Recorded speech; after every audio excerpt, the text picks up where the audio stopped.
ఈ మధ్య ఎక్కడ చూసినా స్టార్టప్. అసలు స్టార్టప్ అంటే ఏంది? 2007లో ఇద్దరు ఫ్రెండ్స్ శాన్ ఫ్రాన్సిస్కోలో వాళ్ళ రూమ్ రెంట్ కట్టే కూడా ఇబ్బంది పడేవారు. ఆ టైంలో వాళ్ళ టౌన్లో పెద్ద కాన్ఫరెన్స్ జరుగుతుంది. చుట్టుపక్కల ఉండే అన్ని హోటల్స్ బుక్ అయిపోయాయి. అప్పుడు వాళ్ళకు చిన్న ఐడియా వస్తుంది. వాళ్ళకుండే లివింగ్ రూమ్లో సైడ్లో ఒక బెడ్ మరియు బ్రేక్ఫాస్ట్ ప్రొవైడ్ చేసి కొద్దిగా డబ్బులు సంపాదించవచ్చు అనుకుంటారు. ఆ చిన్న ఐడియా ఈరోజు ఎయిర్బిఎన్బి, కొన్ని వేల కోట్ల కంపెనీ. స్టార్టప్ అంటే ఇద్దరు ముగ్గురు ఫ్రెండ్స్ కలిసి ఒక ప్రాబ్లమ్ని పట్టుకొని దాన్ని సాల్వ్ చేయడమే. సాల్వ్ చేసేంత వరకు వదలరు, దాన్ని పెద్దగా స్కేల్ చేయడము. అంటే స్టార్టప్ అంటే ఏదో ఫ్యాన్సీ థింగ్, ఏదో పర్ఫెక్ట్ థింగ్ కాదు. స్టార్టప్ అంటే స్టార్ట్ చేసే ధైర్యం ఉంటే చాలు. పేరులోనే ఉందిగా స్టార్ట్ అని. ఒకరేమో MBA చాయ్వాలా అంటారు, ఇంకొకరేమో రీయూజబుల్ రాకెట్స్ అంటారు. అసలు ఎంటర్ప్రెన్యూర్ అంటే ఎవరు? 50 ఏండ్ల వయసులో ఫాల్గుని నాయర్ కోటక్ మహీంద్రాలో తన హైయెస్ట్ పేయింగ్ జాబ్ వదిలేసి, ఆ టైంలో ఇండియాలో బ్యూటీ ప్రోడక్ట్స్ అంటే ఉమెన్కి లిప్స్టిక్ మరియు కాజల్ మాత్రమే, అవి కూడా కొనియడానికి ఇబ్బంది పడేవారు.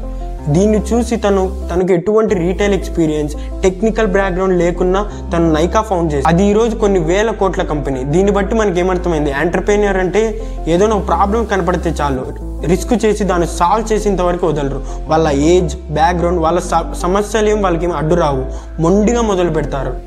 మనందరి దగ్గర చాలా ఐడియాస్ ఉంటాయి, అవి ఏమాత్రం ఉపయోగపడతాయో తెలుసుకోవాలనిపిస్తుంటుంది. అలా తెలుసుకోవాలంటే దాన్ని వ్యాలిడేట్ చేయడం అంటారు. అసలు వ్యాలిడేషన్ అంటే ఏంది? 2008లో ఢిల్లీలో ఇద్దరు ఫ్రెండ్స్ వాళ్ళు బాగా ఆకలిస్తుంటుంది. ఆ టైంలో వాళ్ళు ఆన్లైన్ నుంచి ఫుడ్ ఆర్డర్ చేసుకోవాలని చూస్తారు. ఆన్లైన్లో సెర్చ్ చేసి ఎటువంటి ప్లాట్ఫామ్ ఉండదు. అప్పుడు వాళ్ళకి చిన్న ఐడియా వస్తుంది. ఏమిటంటే చుట్టుపక్కల ఉండే అన్ని రెస్టారెంట్స్ యొక్క మెన్యూస్ ఒక సైట్లో పెడితే ఎలా ఉంటుంది అని. వాళ్ళు అలా ఒక సైట్ పెడతారు, దాన్ని ఫుడ్డీబే అంటారు. వాళ్ళు దాని నుంచి ఎటువంటి రెవెన్యూ ఏం ఎక్స్పెక్ట్ చేయరు, జస్ట్ ఎక్స్పెరిమెంట్లా చేస్తారు.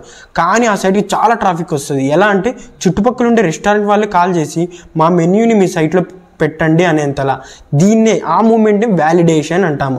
ఆ రోజు దాన్ని ఫుడ్డీబే అనేవాళ్ళు, ఈరోజు దాన్ని జొమాటో అంటున్నారు. అంటే ఏదైనా ఒక స్టార్టప్ బేసిక్ నుంచి బాగా బిగ్ కావాలంటే మధ్యలో ఖచ్చితంగా అది రియల్ కావాలా. రియల్ అంటే ప్రజల యొక్క ప్రాబ్లమ్ రియల్గా సాల్వ్ చేయాలా.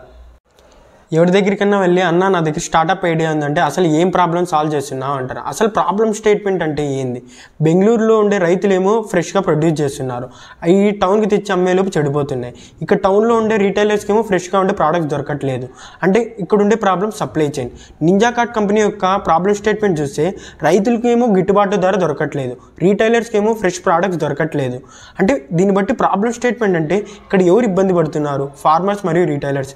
అసలు ఇబ్బంది ఏంది? Supply chain. దీనివల్ల లాభం ఏంది? కన్జ్యూమర్స్కి ఫ్రెష్ ప్రోడక్ట్స్ దొరుకుతాయి. ఇలానే ప్రతి స్టార్టప్ ఇలా ఏదో ప్రాబ్లం స్టేట్మెంట్ దగ్గరే మొదలవుతుంది. నా దగ్గర ఒక హోటల్ చైన్ ఐడియా ఉంది అంటే ఆల్రెడీ ఓయో, ఎయిర్బిఎన్బి ఉన్నాయి, కానీ నీ దాంట్లో యూనిక్ వాల్యూ ప్రపోజిషన్ ఏంది అంటారు. అసలు యూనిక్ వాల్యూ ప్రపోజిషన్ అంటే ఏంది? 19 years ఏజ్లో రితేష్ అగర్వాల్ ఇండియా మొత్తం ట్రావెల్ చేశాడు.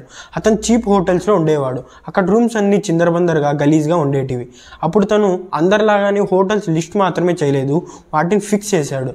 అంటే మనం ఓయోస్ యొక్క యూనిక్ వాల్యూ ప్రపోజిషన్ చూస్తే అది నార్త్ ఇండియా కానీ సౌత్ ఇండియా కానీ, ఓయో హోటల్ అయితే clean rooms, fast wifi, standardised customer service. Unique value proposition అనేది గ్రేట్గా ఉన్నింది అనుకో కంపెనీకి, కస్టమర్ నిన్ను ట్రై చేయకముందే చూస్ చేసుకుంటాడు.